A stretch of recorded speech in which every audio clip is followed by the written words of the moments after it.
From Under the Dome by Stephen King. If you can't laugh when things go bad, laugh and put on a little carnival, then you're either dead or wishing you were. This is Gothic.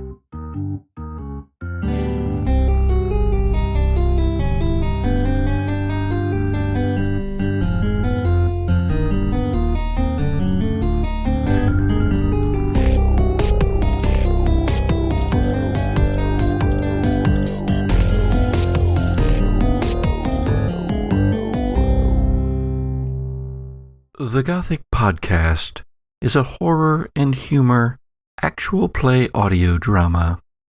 As such, it contains material, including our jokes, that may not be suitable for all audiences. Listener discretion is advised. Good evening, sojourners, and welcome back after our little sojourn to Macon, Missouri. And the contemporary now. Now we're back in the book world, back in the alien worlds. And what's the most alien world of all? Tricae.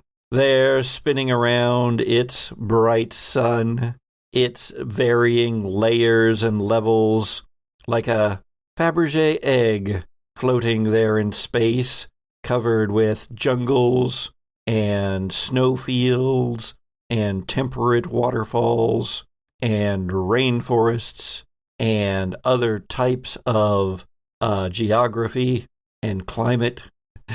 And there, deep within the bowels of this great planet, if it really is a planet, there on one of the deepest layers, our team of explorers have entered into an underworld of metal and electronics and alien hardware and aliens. Some of those aliens have been more hostile than others, and not all of them look the same, but one that they have called an ally, at least for a little while, has now, enraged by pain from being attacked by an alien creature, has turned on them, has roared his challenge, and now, because I don't remember what the cards were before, we are going to draw for initiative. Wait, so he's turning on us now? That's certainly what it looks like. Is he? Oh, okay. Richard, with Wild Bill, gets a 2. Dr. Laura has gotten a 4. Ray Tanaka has gotten a 3. And my predator, sweet predator, Hunter, I guess we're calling him. Wait, is this a musical episode? No. My predator, sweet predator, where have you gone? It's next season. Next season. The Hunter, that gnarly-skinned, bestial-faced horror that he is and has been, even as he has also healed Dr. Laura. His mouth opens wide. The predator roars in his pain, having just taken a terrible hit from the other alien creature. He is enraged. He looks around. Obviously, he wants to take that rage out on something. It looks like it's going to be you all, but then he looks at Wild Bill, and he sees the medallion hanging from around Wild Bill's neck. And instead of tearing you all apart, he turns, slaps the operating mechanisms that work the door, and it opens. And the predator, that Hunter, leaps out into the darkness. See, turns out Wild Bill saved you after all. He got an ace, by the way. Did he go the same direction as the alien? Yes. Deuces are wild with Wild Bill today. So Wild Bill is just going to probably even off of instinct. He feels that, the predator here, the hunter, is going after more prey. He just senses the feeling. And to his almost surprise, he feels it as well. So he kind of raises his gun, looks back, and lets out something of a battle cry, almost like an inaudible roar of his own, and charges off that same direction. He's in this to finish it one way or the other. Beyond the door, you don't see anything. There is just the net left behind from where it had contained the alien, but no longer does. Wild Bill has now gone chasing after. What do you do, Ray? Well, I will pick up the net, because that seemed to be pretty useful last time. My instinct is to follow after Wild Bill, but also here's Dr. Laura having just been literally raised from the dead. And so I'll look back towards her first and say, are we going after him, or are you feeling okay? How's your temperature? I haven't had time to do like a little exam or anything, but... Because Ray's not going to run off after Wild Bill if Dr. Laura's going to faint in 10 seconds or something, so... I seem to be okay. Are you sure? You can say no. No, I seem to be really, really good. Is there any other weapons around? Dr. Laura does have her pistol. Well, I don't know, but they're getting further away from us, so shall we? I'll follow you. Wild Bill, as you race into the dark, your helmet isn't on anymore. What are you using for light? I'm assuming my military-issue rifle has one of the little, like a Piccadilly rail light to it of some sort. The beam of your rifle pointing like a spear into the cavernous darkness of the central tunnel cavern. It's not a cavern. Not in here, not where everything is both artificial and grown. You hear the lope of the alien hunter ahead of you. You can't see him, though. Just hear feet hitting the floor of the tunnel and the occasional roar of challenge that he gives out. You, moving at double speed, though, can also almost keep up. Though you stumble somewhat, you do not fall, as your training and adrenaline has kicked in. But even with that training and that adrenaline, it's hard not to realize that you are deep in the darkness, surrounded by nothing, or perhaps enemies all around. Was there just the one? Are there more? What do you do? I mean, the initial impulse was almost instinct, but as he has a chance to think about what he's done, the realization is kind of set on Wild Bill that he's just charged off into the great beyond, all on his own to a certain degree, leaving his companions behind and having a hard time keeping up with this new companion that is in front of him. But unfortunately, he's kind of resolved to this idea that he's going to do his best to try to keep up with the hunter and see if he can't find more of these aliens. He's going to trust that the hunter knows what he's doing and further into the breach, I suppose. Go ahead and give me a observation roll. Oh, that's terrible. Oh, dang. What did you get? I got a face hugger and no successes. That's pretty awful, actually. We all know what that means. If we remember the rules, because, we were playing Monster of the Week for a while there. Yeah. But I believe that it's time to find out if there's any panic happening. Yeah. Where are you at, stress-wise? I was at 3. Oh, goodness. 8. Oh, 8. So that's a tremble. Yes. You, overwhelmed, wanting to continue on, but overwhelmed by this, you begin to tremble, and you continue. You move on into the darkness, but you're just whipping your light around now, not even half the time in the direction that the hunter alien has gone, but rather just all over the place, because you're not sure anymore that you're alone out here, or as alone as you had just thought you were. There are sounds out there in the dark. There are hisses. Is it steam running through strange conduits? Is it those creatures that speared both Dr. Laura and Dr. Wick? They seem to like to go for the scientist first, though. Maybe you'll be okay after all. all you can do is go in the direction that you had been headed, and you do so. Wild Bill keeps moving as best as he can. Ray, you were in the lead. Go ahead and make an observation roll. Observation. Okay. If I can remember how this game works, would be great. And my stress dice also. I got 0 successes, but also 0 facehuggers. We're doing great at observation tonight. It is dark out there, as you remembered. It seems, though, darker in comparison to the brightly lit science chamber behind you, a science chamber that seems to beckon with its almost comforting warmth, its yellow light that seems to glow from the very surfaces. Oh no, we've totally destroyed our night vision, Dr. L. You see a flash of light now and again to your right, deeper into the tunnels here, the corridor here, further away from that entrance port that you came through. The light is darting everywhere. It's hard to see where it's coming from, but that's all you know, is that they must have run in that direction rather than the other way.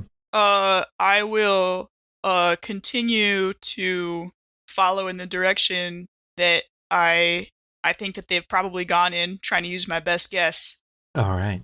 Dr. Laura, you're following. What thoughts are going through your head? You just came back from the dead. The light of the chamber where you were revivified is behind you. All of those scientific treasures are there behind you. Dr. Laura would glance back at the room and down at the chest, and am I even human anymore? I'll hold up my little pistol and just keep following Ray. There is a flash of light in front of you, Wild Bill.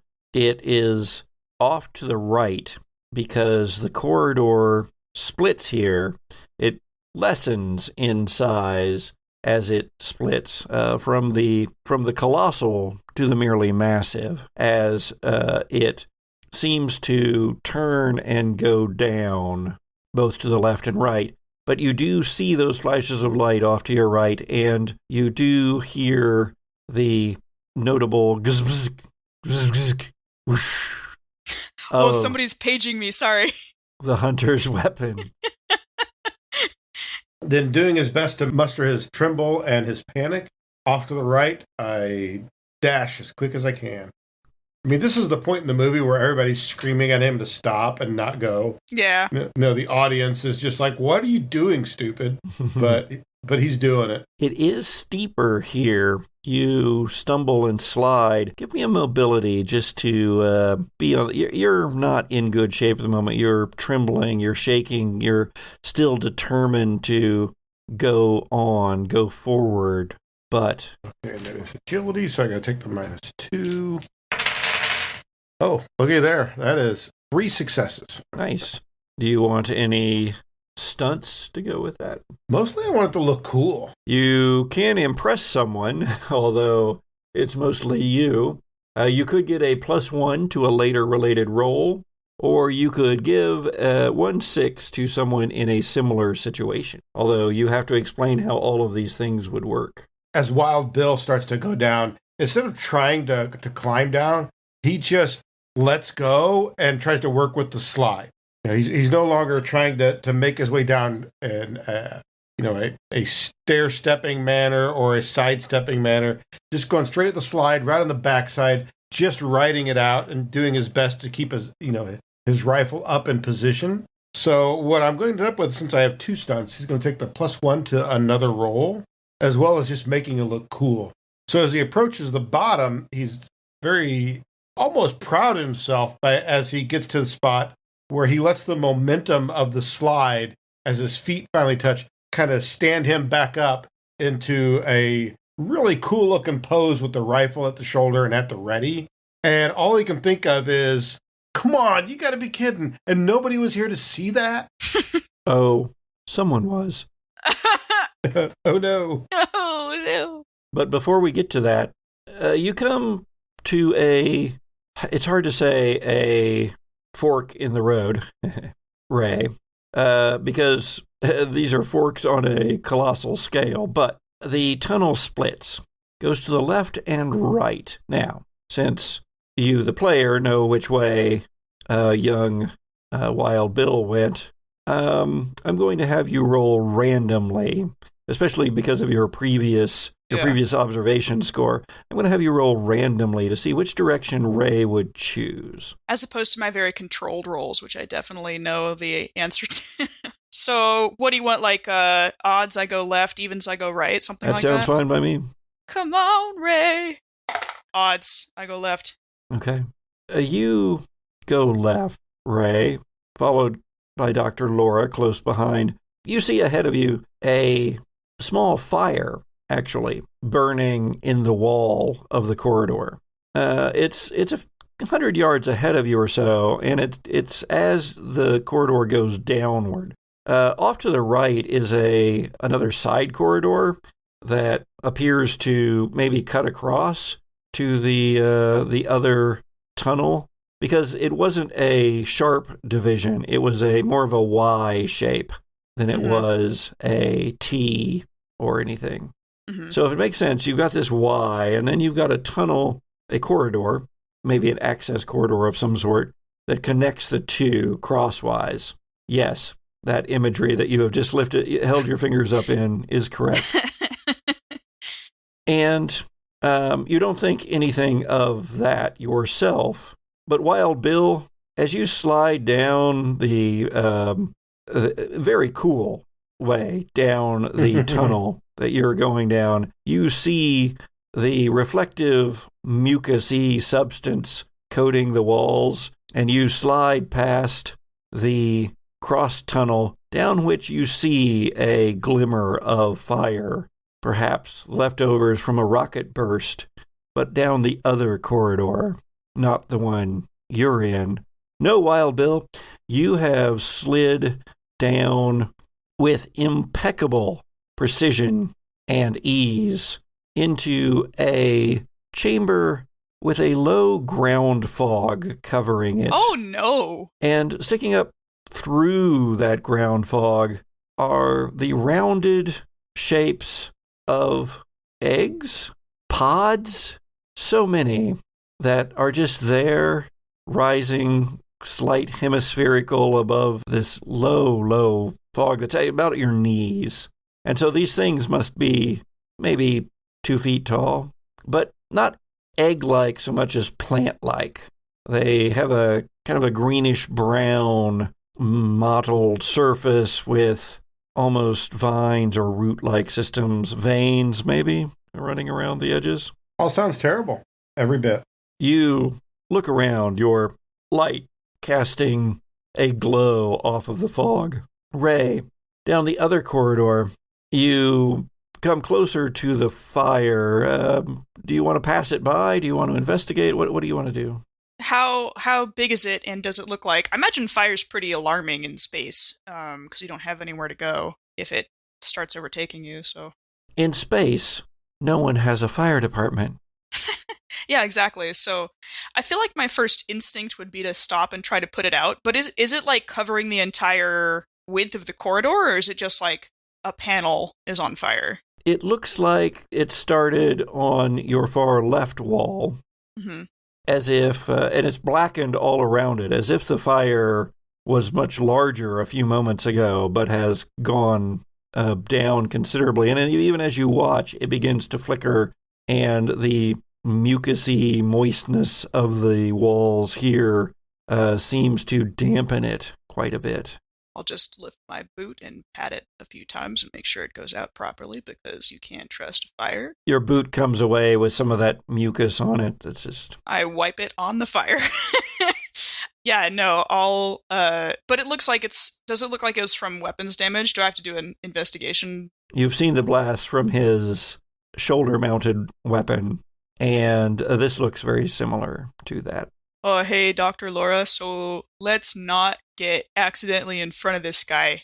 And I would keep moving forward, but maybe more carefully, because it seems like we're maybe starting to get into a line of fire situation. Of course, Ray. Do we know where we're going? Nope. Itching at my chest, looking around, looking back and forth down the corridors, and just keeping an eye out for any other possible weapons or any signs of anything. Dr. Laura, give me an observation roll, but add 2 dice. Okay, observation. Adding 2 with all my stress. Okay. That's a lot of dice. And with all of those dice, no face huggers, thankfully, but 1 success. Oh, nice. Yeah, when you roll a lot of these, it's hard. Don't forget that you guys can push your rolls unless you're an android. So, Dr. Laura, you realize that Ray has a flashlight shining it around, just stamped out the fire, but you realize that you can see in the dark better than you could before. This dim light is more illuminating to you than it should be. You can see the corridor way down past the lance of light cast by the flashlight. And it does seem almost like a lance of light. You see far down this corridor, running at full tilt, the hunter, that terrible predator that he is. There he is there. And start running after. See if Ray follows me this time. Oh, Dr. Laura, wait. Yeah, I'll follow. Yeah, and Ray, you don't see anything. All you see is what is in the thin beam of light cast by your flashlight. Whoa, Dr. Laura, what did I just say? So as Ray and Dr. Laura head off in pursuit, Wild Bill, there's a sound, and one of the nearby pods, the top of it splits apart like an opening flower, almost. The petals peeling back, revealing a reddish interior. Well, that seems like something that needs to be shot. I'm sure this will be fine. It'll be fine. Nothing wrong here. This is fine. The pod opens, and you see long, spindly fingers rise up out of it. Yeah. Once again, this is more and more seeming like something that needs to be shot. So let's... Other pods begin opening. Oh, God. Yeah, they all need to be shot. Let's... Well, we're going to shoot the first one. There's obviously the way I came in, but is there somewhere else to go? The ceiling is closer, but it's still fairly wide here, what you've come down into. And this fog reaches out for as far as your flashlight light extends in the direction you are going. And you see the breaching of these shapes there through that ground fog as far as you can see. But there might be an exit out that way. But it's probably dawned on him at this point in time that this is not the direction he meant to go. Because clearly there is no hunter here, nor signs that there have been. So, as much as he wants to shoot everything, we'll scamper back up the slope and see if we can't... Because his initial instinct was to follow the hunter, so he's going to stick with that.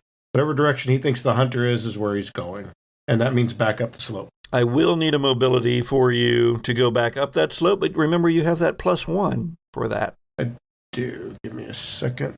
Doesn't cancel out all of your -2, but... That's what I was doing. I had the -2 +1 thing going on, so...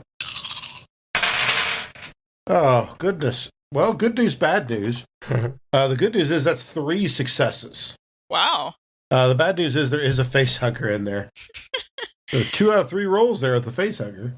All right, panic roll time. That is another 8. So what? You can't get the same one, can you? Right. Equal or less raises it by 1. If you get more, then the higher one would supersede. But as it is, you go to drop item. I'm thinking probably that flashlight. Okay. Your stress level increases by 1. Yep, that sucks. While Bill, you are faced by all these things. The predator did not come this way. And you're definitely all alone down here, and you begin to shake, and you know that you've got to do 2 things. One, you've got to find that other alien, the one who seems to know what's going on, who seems to be capable of dealing with it, and you've got to get out of here. And you just turn and start scrabbling up the slope of the tunnel. But in doing so, you let your rifle drop. It's on a strap, but it strikes a hard surface, and suddenly the flashlight breaks and goes out. You're still scrabbling upward. You did get several successes. I believe that until you hit 10, you still succeed at the things you do. Yeah, 10 is when you, what's the phrase that they call it? Cancel action. Yeah. Yeah. So you do have 3 successes, Wild Bill, and you have the same options for your mobility stunts as before. You are going blind, you're in the dark, but what would you like to do with your success? Gonna save one of those for later. And again, for just because it's something Wild Bill would do, is he's going to make it look as cool as possible.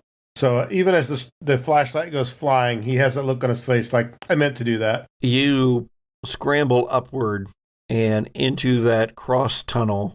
Dr. Laura, you rush forward, moving as fast as your new limbs will carry you. Well, you don't have new limbs, though, yet they feel new because they are powered by a heart that isn't human anymore. They are powered by something that is more than human, less than mechanical, and you find yourself pulling ahead of Ray, and you burst into a chamber. Megalithic chamber filled with massive machinery, huge cylinders, blocks of engine maybe, but engines to do what? You don't know. Still, it's all making a low, thrumming, chugging sound, one that you realize that you could have felt earlier, but you were too distracted by, coming back from everything. The dead. And in this place is a war zone. The hunter is here. There is a reddish light here as well, cast from between the massive blocks and tubes and cylinders of the machinery here, coming from some unknown source. But it's also warmer here, heated by that same machinery. You can feel it on your bare skin, and you see that the hunter is going to have his weaponry challenged here because there are no fewer than 4 of those creatures, such as speared you, those creatures with their long torpedo-like, sleek, mirrored heads, no eyes, yet seeming to look at everything around them and know it. Those jaws that can unhinge and reveal a second set beneath. This action is happening some 100 feet ahead of you or so, in amidst the towering equipment. And you see that his shoulder rockets are firing, but the last one seems to go out like a Roman candle, sputtering at the very end, the rocket falling short and exploding harmlessly on the floor of this vast chamber. The other weapons that he has, a wrist launcher, he is using that as well. He has his net gun has fired and captured one of the creatures, but the other 3 are still going, and the one that is captured in the net is thrashing in such a way that it is actually beginning to tear the seemingly unterrible fibers of that metallic net. As a quick glance around, I go to adjust my glasses, like taking in all of the visuals, but realize that I don't have my glasses. In that moment, I also am looking around for Wild Bill, and if not seeing Wild Bill in this situation, would wait for Ray to catch up, at the craziness that is ensuing. I don't see Wild Bill in here. I don't think he came this way. Ray, it actually is going to take you a little while to catch up. You're double timing it. You're military. You should be able to catch up with Dr. Laura, a scientist. Yeah, I should. Bro. You're both a scientist and a military man. And yet, she zoomed off ahead of you. Girls got wheels. You finally do catch up, and you see this scene ahead of you. Oh, Dr. L, this is not... Yeah, no, I don't see him either, but what can we do against one of those things was so scary and strong? All I know is he saved me, and I will do my best to save him. Yeah, I feel the same way, but like... Alright, but let's go in quiet, okay? Get as close as we can without making any noise or attracting their attention. Of course. I'll hold out my hand to her. It was good working with you. It's not over yet, Ray. Also, do you want my jacket? If it comes to that, maybe. Shh. And we slink off. Are there any bits in this machinery that are, like, big pits of moving gears, or open vats of hot, molten metal, or anything that one could, just as a random, non-specific example, net an alien and throw it into it? Give me an observation roll. Okay, I've been great at those so far. Oh, I have 3 successes and no facehuggers. With observation, you could ask, is it coming from me? Are there more of them close by? How do I get in, past, and away? In, past, and away sounds great. Are there, like, clear lines of entry and exit that don't take us by anything obviously super ridiculously dangerous? This room is so large, and the fight is actually confined to the flashes of light from the predator aliens' weaponry, some 100, 200 feet ahead of you. And there are other massive banks of machinery. Some of them, indeed, you see glowing with a sort of a molten fire within them. These things are tanks. Some of them are tanks holding the equivalent of the molten core of a planet, presumably. Yeah, you can easily go around all of that. Of course, you can also go back the way you came. It was a slope. It was a steep slope, but it could be clambered back up. I wasn't thinking about that. I want to keep my eyes on everything that's going around and moving in this room. And so I was going to go around the edges as much as possible, keeping low, keeping to shadows as much as possible, and kind of see if I could get around behind, let's say the one that's struggling to get out of the net. Are you also, I guess, I mean, that sounded almost too like you were including, are there more of them close by? Yeah, I would like to know, are there more of them close by? Yes. Okay. There are 2 more lurking in the shadows, staying back further. Their heads are pointed toward the predator, but there's only one way that you could go that is going to take you on a route around to that netted one that you might get away with not being seen. It is going to require some stealth, though, i.e. a mobility check. All right. I will make that mobility check. Dr. Laura, if you follow, you will need to make that one as well, and you'll have it with a +2. Okay. All right. I had 3 successes and a facehugger. Panic roll. 8. So I tremble now. Trembling uncontrollably. There's a lot of aliens in here. It's all very alien in here. It's all alien to me. Down here, we're all aliens. Georgie.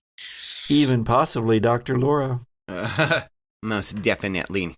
For that stealth roll, is it just mobility, or is there something else added? It's, well, you add mobility plus your base. Plus your base agility. Okay. That's what I had forgot last time in observation. 1 success, 1 face hugger. Oh. You can still panic, so. Yeah. 1d6 plus your stress. Oh.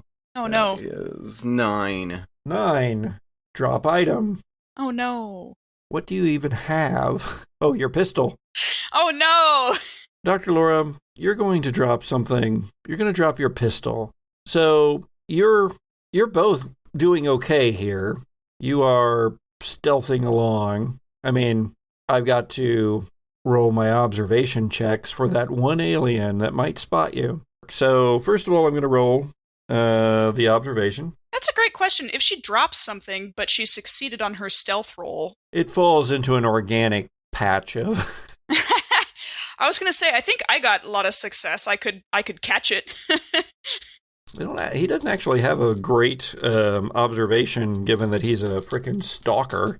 But 1 success, so you both beat that, right? Yeah, I think I had 3. Was that? I only had 1 success and 1 face hugger. I was actually going to say one of the stunts, if you get extra success on mobility, is that you can give another success to another PC in the same situation as you. Okay. All right, yeah. So now, Dr. Laura, you will have 2 successes, but you do still drop the pistol. So describe what happens. Being as stealthy as I can, I happen to slip in some of that slippery goo that Ray was wiping off the wall earlier. While trying to maintain the quietness, I happen to reach up and grab the wall, but as I do that, my pistol falls from my hand, slides off down into the muck. But softly into the muck, not making enough noise to draw the attention of that closest xenomorph, only a few yards away, but looking the other direction as you creep past. Wild Bill, you are scrambling, crawling, sometimes on your feet, others crawling some more, not quite in a full panic, but close enough. Close enough that if you had a cigar, you might want to smoke it.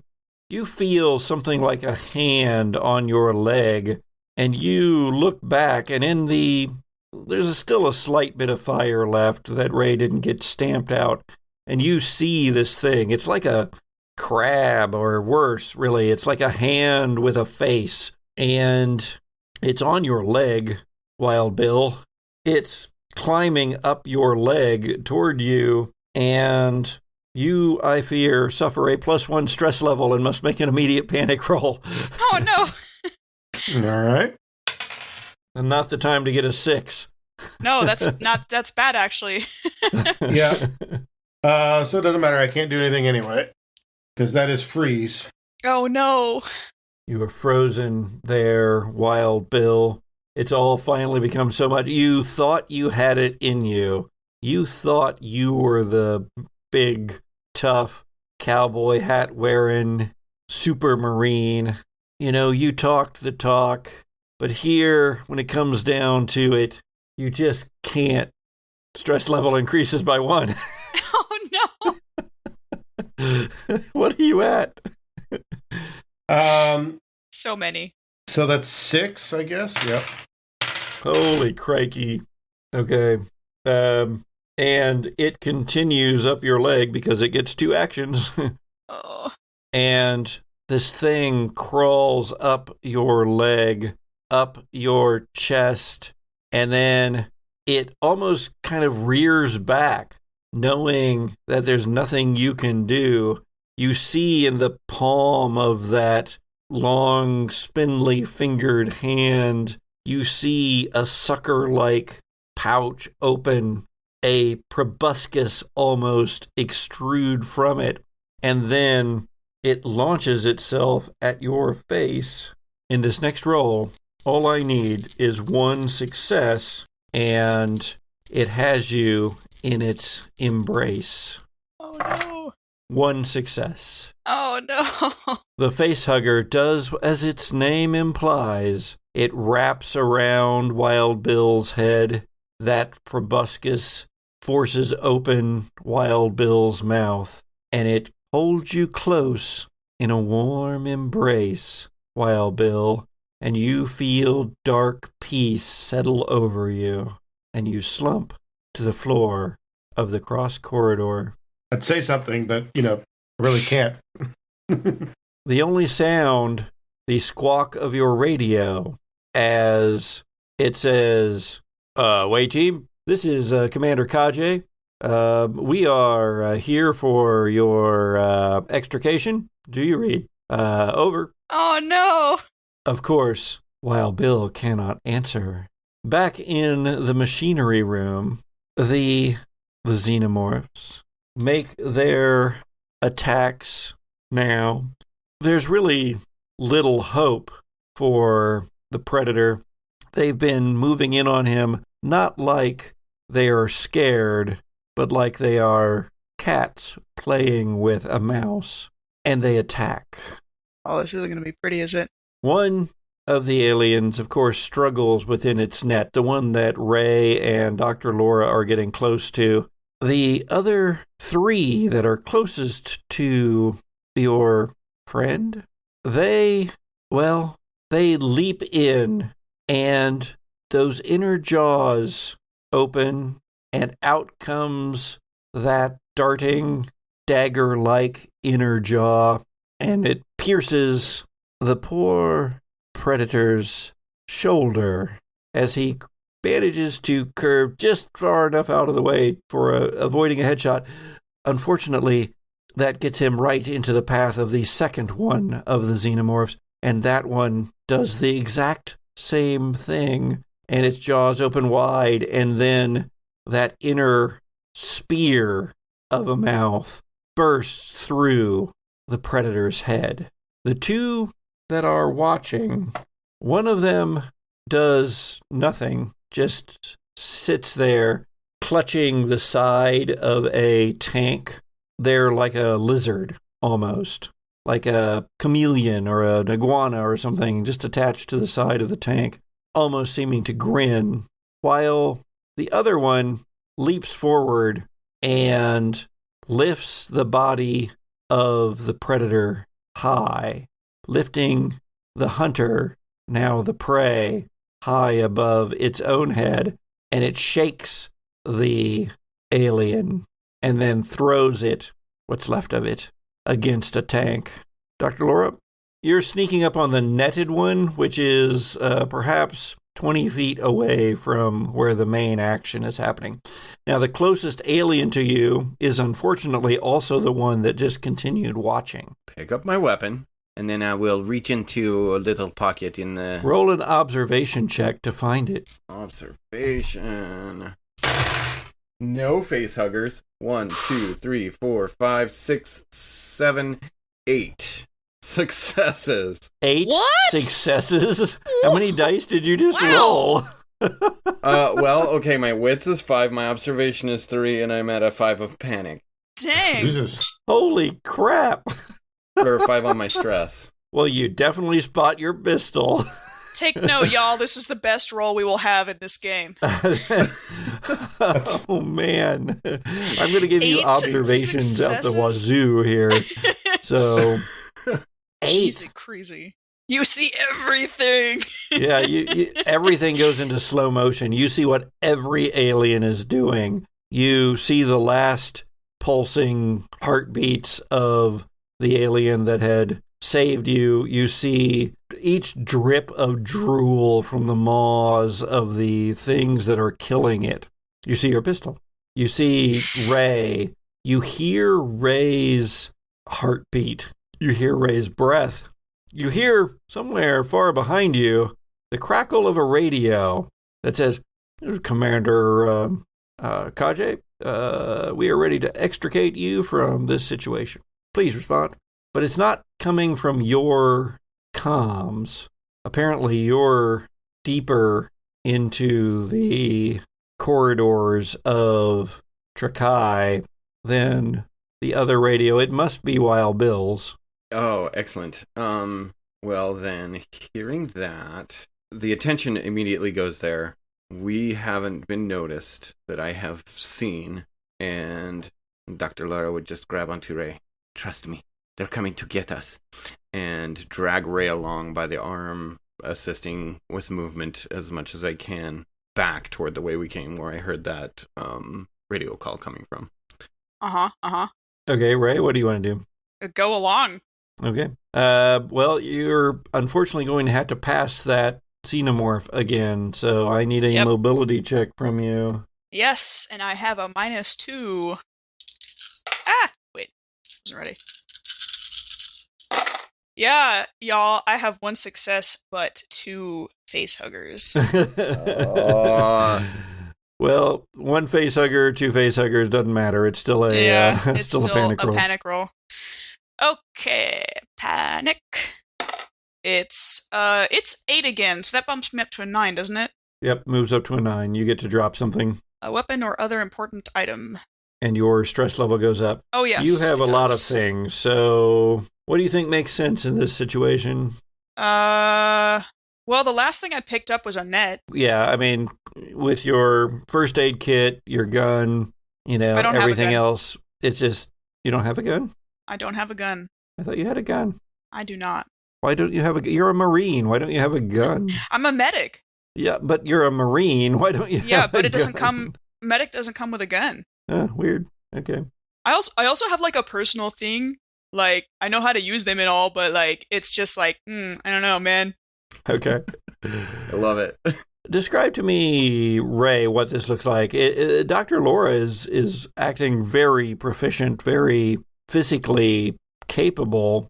So what does this look like? Having just gone down into the heart of the most dangerous situation he's probably been in his life, and just watched the purpose for having done that be, head exploded right in front of him, raising a little bit of shock, and I think the net, as they've been crouching in the shadows, has become tangled in something, and he quickly realizes that it's just like, he's not going to just like tug it real easily and for it to come free, so he just drops it. And then you're both free as you hear the sound of the xenomorphs feeding back behind you. Ew. You hurry back up as best you can up the corridor. If you move slowly enough, it's doable. You're not racing away. You're trying to still be quiet, so you're able to move up the slope well enough. You come to that cross tunnel, and you actually see, Dr. Laura, an arm there just a little ways inside of the cross tunnel. And look, it's Wild Bill. He's unconscious, but seems otherwise, he's breathing. And you hear again from his radio a sound that you know that eventually the xenomorphs behind you will hear. This is Commander Tricae. Come in. Waiting. Expeditionary Force. We are ready for extrication. Please report. We will dust off without you. Ray, could you answer that, please? I will check Wild Bill. It's kind of a reverse role. That's so strange. Yeah. But you know the lingo. Do I feel like we're in danger of being heard up here if I were to answer on the radio? The radio is going off. You do feel like there's a good chance that as soon as the aliens below you are done with their initial feeding, they may turn their attentions elsewhere. Okay. Commander Kaje, this is Ray Tanaka. We are on the surface returning to the ship. Please stand by. There seems to be something wrong with No, there's not. Oh, the facehugger's not on it? Oh, it's gone, yeah. Oh, okay. Oh. He's not waking up. I think we'll have to carry him. Go to my knees next to him and make sure he's alive. Just a quick check. Got a pulse, he's got breath. Yeah, he seems to be fine. He's just unconscious. All right, well, we don't have time to wake him up right now, and I'll take him up in a fireman's carry. Then you are headed back up the corridor toward the entrance portal. About halfway there, Wild Bill, you regain consciousness. You are being carried over the shoulder of Ray Tanaka, your medic. What do you do? Probably try to speak, but it's difficult to do so. Yeah, your throat hurts. Yeah, it weird that. So it comes out as more of a gargle and what happened? What's going on? Oh, sorry, your solar plexus had such an encounter with my shoulder. You'll feel better when I put you down. Put me down. They're on our way to Bill. I need you to stay on my shoulder right now. I will put you down as soon as we are back outside. Dr. Laura, you hear them coming. We got to go! And just, walking backwards, behind them, facing where we came from. Weapon drawn. So you put Wild Bill down. You are all now hurrying toward the entrance portal. The creatures are coming behind you. You know they are coming, Wild Bill, Ray, but you can't see them. Dr. Laura, you can't see them either, not with the flashlights facing forward. You don't have night vision. You just have very good dim vision. But you can hear them. You can hear them, but it's not, I hate to use the word here, but it's so alien. even the pumping of whatever it is that's in their circulatory system doesn't sound right. The breaths they take aren't. They don't breathe like you or Ray or Wild Bill. They breathe, but it's almost like a filtration through their entire body. Mega Gill. And it's fascinating to you as a scientist and also horrifying to you as a human being.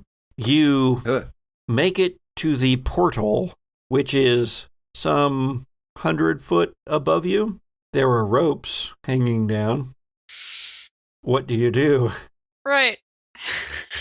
Climb, you fools, climb! Wait, did the door like levitate downwards into it, or did it slide open? It went down. You did not write it down. You were too cautious. Could we make it go back up? You could, if you make the right roll. Oh, what's it gonna be? You have the ropes. Those are a known quantity. You also have some controls that aren't a known quantity. Bill, climb that rope. I'll go and try and start hitting the controls. What are you? Fine, but hurry. Keeping my eye and hopefully pulling some kind of Overwatch move. Ray, that's going to be comms. Comms. Comm tech. Not my finest. This is fine.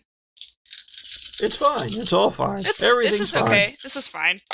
2 successes. 0 facehuggers. Yeah. Ray Tanaka pulling it through. Go, Ray. It's not that difficult. I mean, there's a lever. There's an up and a down. Currently, it's down. I'll push it up. You push it up, and the whole floor behind you begins going up without you on it. Ray? I run.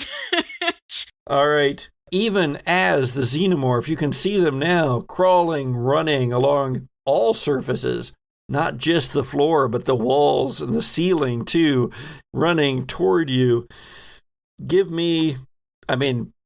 Laura, Wild Bill, all you can do is ride this elevator up. Can I squeeze off a couple of rounds at these things running at us? Oh, yeah, well, you could do that too, but Ray has to make a mobility check because Ray has to make a jump. Oh, dear. I didn't realize it was going up that fast. Okay. Wait, that's not the right number of stress dice. There we go. 2 successes, but 1 facehugger. Given the number of stress I suspect you currently have, that's pretty good, actually. Yeah. Well, unless you somehow can manage a 6 or less. Oh, boy.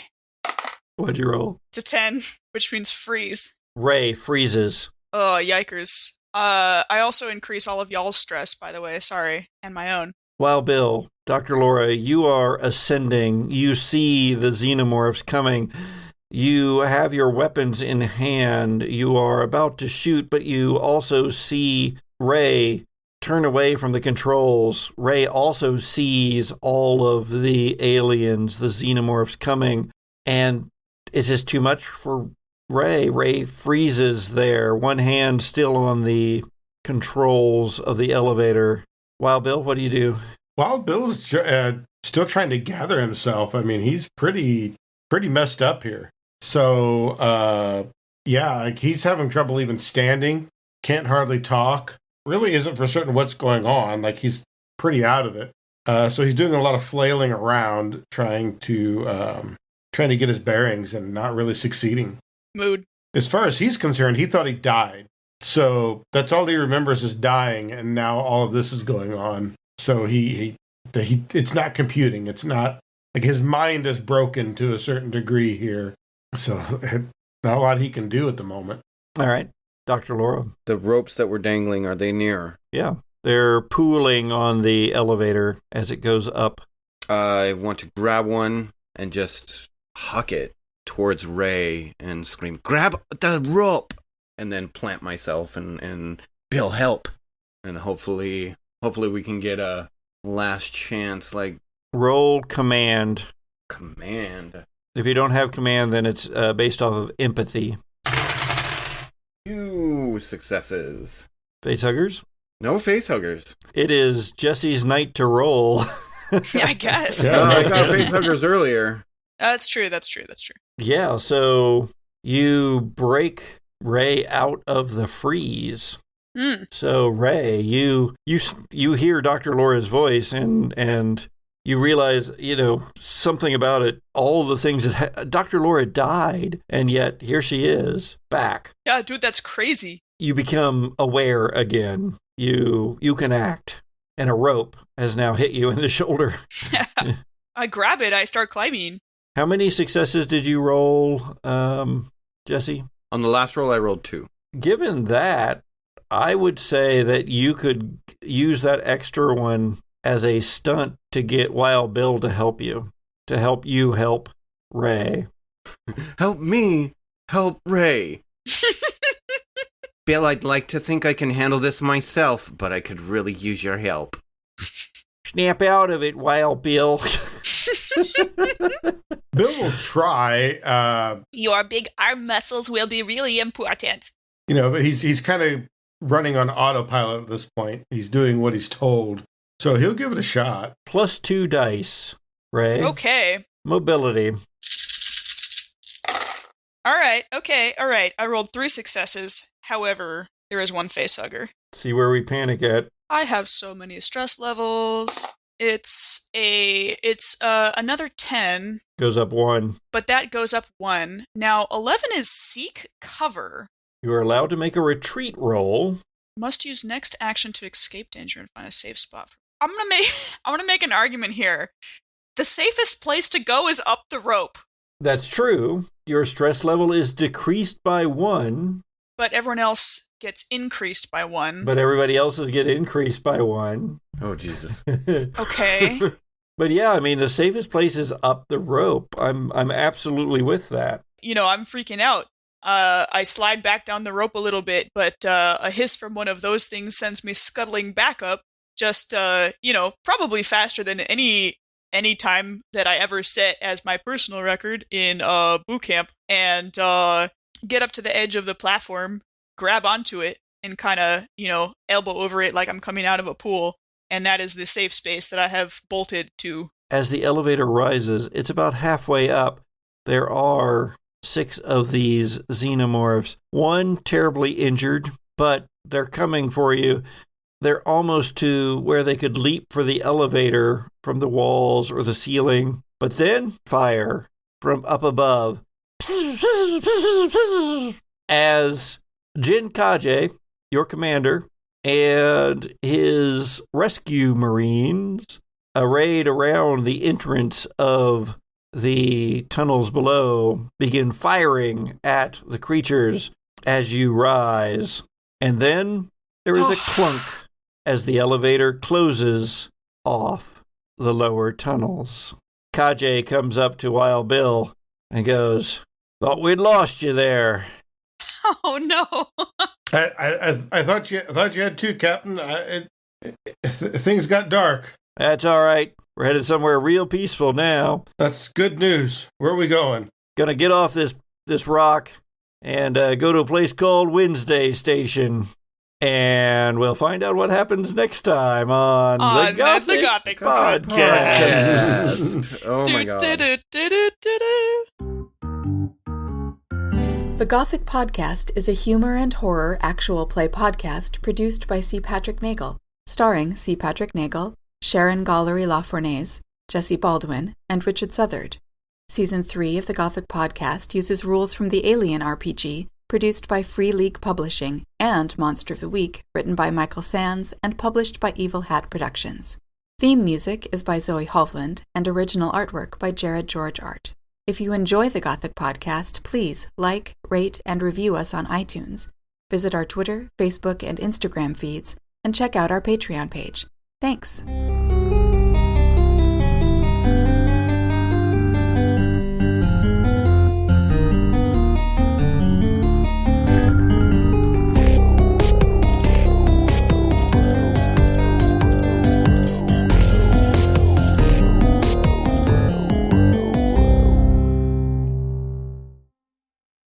Okay, so it's been a long time since I drank while we were recording. What just happened? Where did I leave off?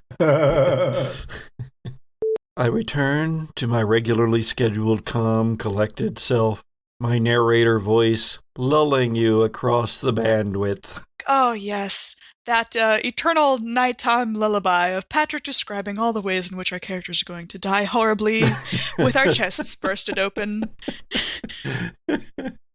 This is Gothic. This is the Gothic Podcast. This is the Gothic Podcast.